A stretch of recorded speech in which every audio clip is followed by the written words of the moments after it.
Hello, everyone, and welcome to this week's track guide for the IRO4. We are at Oulton Park without chicanes, so the fast version of Oulton Park. Oulton Park is a very popular circuit. I think it's a very fun circuit. In my opinion, older school, a little bit more narrow, tight circuits like this that can be a little bit more technical are where the IRO4 really shines. The fun part about this Oulton is that it is a little bit faster. You're going into some sections of the track with a little bit more speed than when those chicanes are there in place to slow you down. So I think it'll be an interesting one. We haven't done this particular layout of Oulton in official sessions before, but I expect that most people will be familiar with this layout, maybe from their like MX5 days, Formula V days, something like that. Anyway, let's go ahead and look at the lap before we dive into those details.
And before we look at track conditions and start analyzing corner by corner, I do just want to say if you haven't subscribed, please consider doing so now. It's super helpful for me as I try to grow this channel, and it will give you notifications when I come out with more track guides or other videos if I decide to step into other content.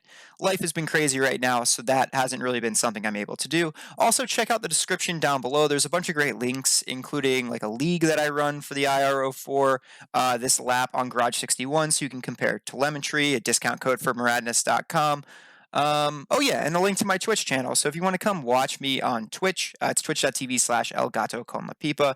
Yeah, and there's a link down in the description below, and to my Discord in case you want to hang out like through Discord or something like that. And yeah. Anyway, enough about that. Let's get into the meat and potatoes and talk about this lap corner by corner. Before we get started, let's take a look at our track conditions. We have a 22 degrees Celsius track with 20-degree air temperature and moderately low usage at 41%. Keep in mind that our fastest times of the week are going to come with lower numbers in these areas, so lower track usage percentage, lower track temperature, and lower air temperature. Wind direction can also help us out a little bit if it's pushing us down the longer straights. As for our laps, our fastest lap is actually this 124.781, but we get an off track on that lap. So I don't want to analyze that lap because I want us to be looking at a clean lap. Our next fastest lap is this lap 16, but it was a little bit more scruffy than the lap before it, which was a 124.898. So we're actually going to analyze the 124.898. That said, I usually throw in a lap now at the end of the video so you can see the hot lap again. And instead of showing the lap that we analyze, I'll actually show the 124.781 just so you can see what that extra tenth looks like. But again, we're following the same concepts in every single corner. So the best lap for us to analyze is going to be where we hit that concept the best for those corners. And the overall lap that shows those concepts the best is this lap 15. So let's go ahead and dive into the details there.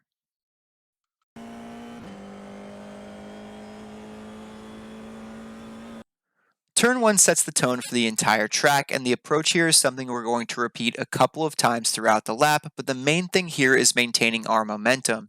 It's a fast right-hand corner with pretty tricky track limits on exit, so to help us stay in bounds on exit while carrying good momentum, we need to apex just a little bit later. In general, for maintaining momentum through the corner, we want to reduce tire scrub, so we'll look to be fairly gentle on our inputs. We can start braking right as we get to the end of the ad boards on the left side, and we don't need to brake too much or for too long. I like giving a quick dab of the brakes to get the car rotating, then allowing the car to settle afterwards with some coasting. That way we're not reducing our speed there while maintaining momentum. As the car rotates, we want to keep our eyes at the apex, and we're aiming to catch it right at the end. As the car gets to the later apex, we can start to get back on throttle pretty aggressively. If we meet up with the apex too early, we'll close off the available space on exit and have to delay our throttle input to avoid getting the off track, so it's important to recognize this as early as possible. As we head towards the exit, our main goal here is to keep the right side tires completely on the black tarmac. On this particular lap, we're pretty much on the limit of where we can be before we get an off track, so anything further to the right would be that off track. During qualifying, you definitely want to avoid the off track if you can, but if you're running wide on exit during a race, there's a lot of concrete lattice in the grass and plenty of grip, so it's probably best to accept the off track instead of risking being unpredictable to avoid it. In the long run, a couple of off tracks won't hurt you, but sending the car into a spin or catching your competitors off guard with some unexpected braking can definitely ruin your race. Turn 2 is this quick kink that leads into turn 3, so the main thing here is to stay right for the turn 3 entry. Turn 3 is called Cascades, and I think it's because of the cascading hillside. There are two very distinct dips here, and we'll use each of them in a different way to help us through the corner. The goal here is still very similar to turn 1 though. We want to maintain good momentum on entry and apex a little bit later to help us with a very picky off track on exit. As we get to the first major dip, we want to start braking, and I'm taking a similar approach of using a dab of brakes to help us get the car rotating and allowing the car to settle via coasting afterwards. We want to ease the car into the corner with steering, but we don't want to be too aggressive because we're going to use the second dip coming up to help us with getting to the apex. As the car comes over the second dip and begins to compress at the bottom of the hill, you'll feel the car start to grip up and pull towards the apex, helping it rotate just a little bit more as we get that compression. It's at this point in the compression after the second dip that we can start to get back on throttle pretty aggressively, knowing the car will get to the apex as we feel it start to pull us there. For me, a lot of the success here comes down to using the feeling of these two dips to get a rhythm for the corner and understanding how the feeling of that compression at the end is going to help us with our final rotation. As we get to the later apex, we're looking to meet up with the curbing right around the time that the white dots turn into white stripes, and we'll want to hold that apex for as long as we can, but the car will naturally start drifting out towards the exit. On exit, we can use a little bit of the red and white curbing, but I generally try not to on qualifying laps or when I'm trying to set a clean lap because being outside of the white line when that curbing ends gives us an off track despite there being a clear patch of pavement there. This is probably my least favorite off track in iRacing, but as I mentioned in turn 1, if you have to take the off track during the race, don't be afraid, just embrace it.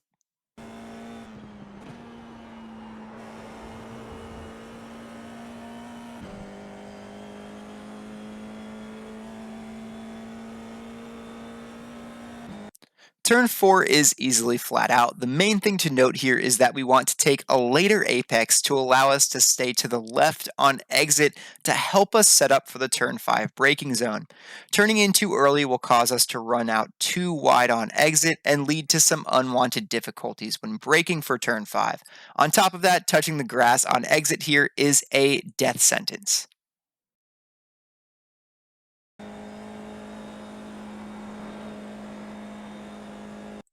For turn 5, we're once again focused on maintaining momentum, even though this is a much slower corner than we have in turns 1 or 3.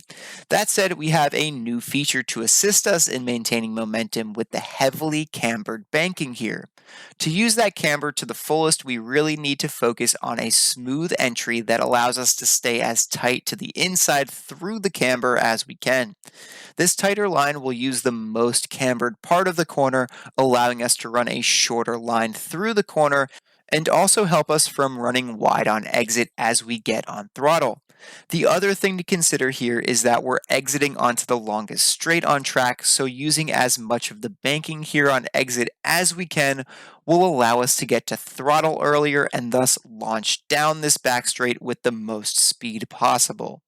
Remember, we set up for turn 5 by staying left on the exit of turn 4, and we can start braking right at the end of the tire barrier on the left. This is a longer braking zone, but we want to be careful to avoid locking the tires or really inducing any sort of tire scrub at all, so you want to watch out from peaking too high on brake pressure. It's important to keep the car well in control and rolling to be able to settle into the camber as we trail off the brakes. So if you find that you're locking up or having trouble getting into the corner, then consider braking a little bit earlier to help out. As we get to the green board on the left, we can start turning in, and remember, we need to be in full control of the car and not overload the tires with too much brakes and steering input, so we can continue to roll through the corner with good momentum. As the car settles into the camber, we want to stay as tight to the curbing as we can and continue to trail the brakes lightly to help us stay in the camber. By being so low in the banking here, we can get on throttle pretty early because the banking will help assist us avoiding running wide on exit. That said, if you're running wide on exit, it does mean you're getting on throttle too early, so you may need to be a little bit more patient. Generally, I try to keep my eyes as far up the track as possible to spot the exit to help me with timing here. On exit, we want to let the car run up the banking out towards the exit curbing, and the main thing here is to avoid touching the grass, which can easily kick us into a spin.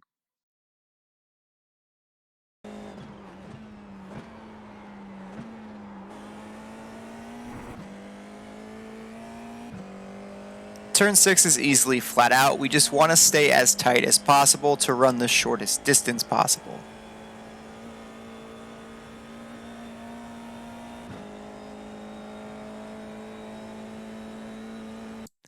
The story behind Turn 7 name is a pretty good one, so before we talk about it, I just want to say you should consider looking up that story.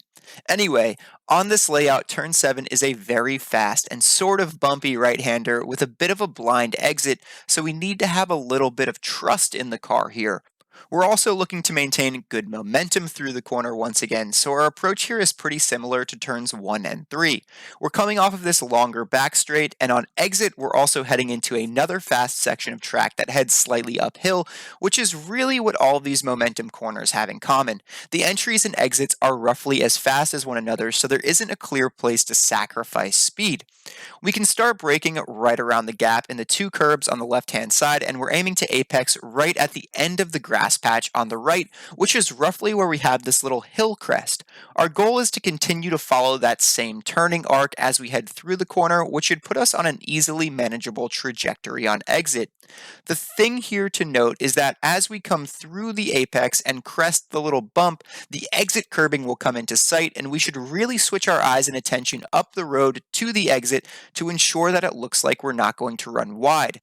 The earlier we recognize issues with where the car is headed, the better chance we have to manage those issues and correct them before it becomes a major problem. It's also important to note that having the car well in control here and not having the rear sliding is critical to not having issues with the small bump at the apex. If the car is getting loose, it can easily kick us into a larger slide that we'll have trouble recovering from.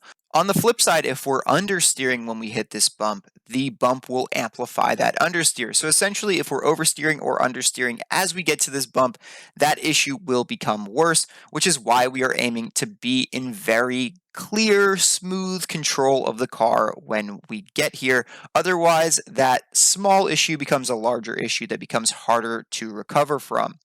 If you are understeering, it's probably because you've left braking too late and turn in too late. On the opposite end, if you are oversteering, you've probably been too harsh on your braking or steering inputs. As we get to the apex, if things are all looking good on exit, we can get back on throttle pretty aggressively and let the car run out to the curbing on exit. In general, we want to stay on the red and white curbing, but there is a little bit of concrete in the grass that provides us with some grip if we do run beyond the curb like we did on this lap. That said, going any further than we do on this lap and the grass gets pretty bumpy and is likely to kick us into a spin, so aiming to stay on the red and white curbing is the safe bet.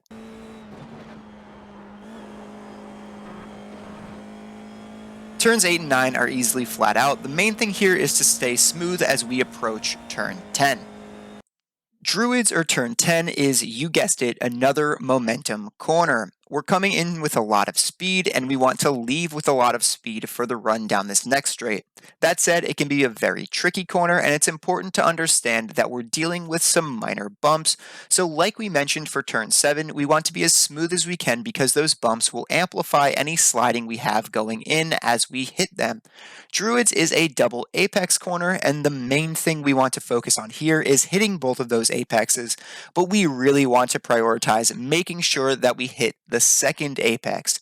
The exit continues to tighten up on us, and if we're running wide at that second apex, it makes it very tricky to stay out of the grass on exit. Druids is also a perfect snapshot of this track in my opinion.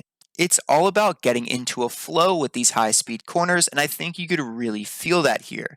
As we exit turn 9, we want to stay to the left-hand side of the track to straighten up our braking for turn 10.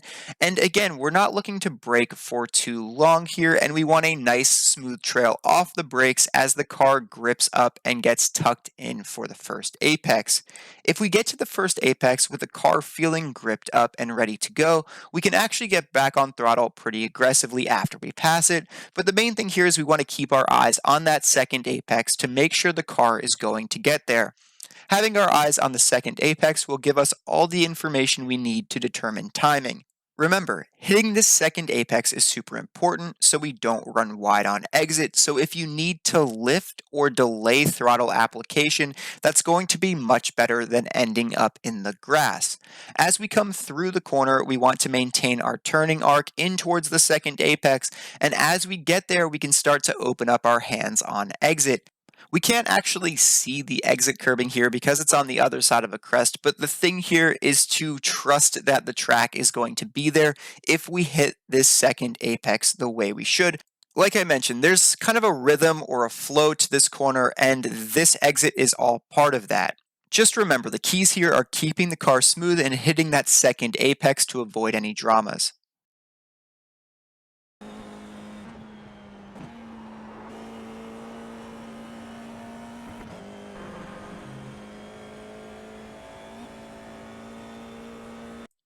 For turn 11, we finally break the mold a little bit in that we really want to prioritize our exit here. That said, the exit is tricky because we have a slight crest just after the apex before we drop down the hill on exit, so it can be very easy to get the car loose here if we're too heavy on the brakes or run wide on exit if we're understeering into the corner.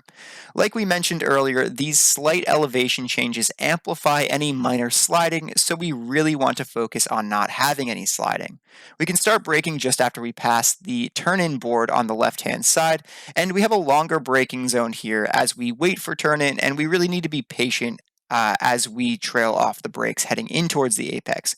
Because we're focused on a good exit, we want to apex a little bit later, but one thing here about the apex is taking too much of the curb and touching the grass afterwards can cause us problems with kicking the rear loose. So in general, you want to place a tire or less on the curb. On this lap, we could have used a little bit more, so we do lose a little bit of time by being slightly off the apex. But if you watch the faster lap at the end of the video, you'll see what the maximum is, essentially a tire on the curb. The thing here really is patience. If we try to brake too late, it's super easy to lock up, and if we're too eager to get back on throttle, we can easily run wide on exit. As we brake, we want to wait for the car to get settled through the corner and before we get back on throttle. So in general, we're getting back on throttle a little bit later here to make sure we are well in control. The exit here is also blind once again, so we have to get a feeling for where the track is on the other side and develop trust that it's going to be there for us as we come over the crest on exit. Ideally, we want to use the exit curbing to maximize our track usage as we look to shoot back up the hill afterwards towards the start-finish line.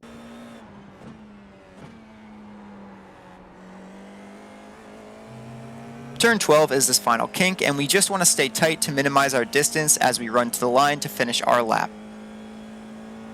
All right, everyone, and yeah, that concludes the track guide. So thank you so much again for watching, for all the likes, subscriptions, comments, all this feedback is super, super helpful for me.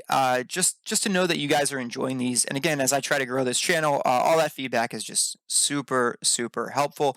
But yeah, like I said at the beginning, at the top of the video, I think this is going to be a really fun week of racing. I think we're going to have really, really good participation. There are going to be a lot of people out here racing this week.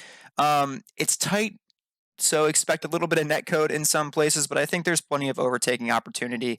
And yeah, watch out for those off tracks out there because at least for me, it's tough when I'm pushing to avoid the off tracks around here. I really have to be conscious of that if I want to avoid going off track and getting those 1Xs. So just keep that in mind. But yeah, enjoy yourselves this week. Until I see you next time, take care of yourselves. Thank you so much for watching. Bye bye.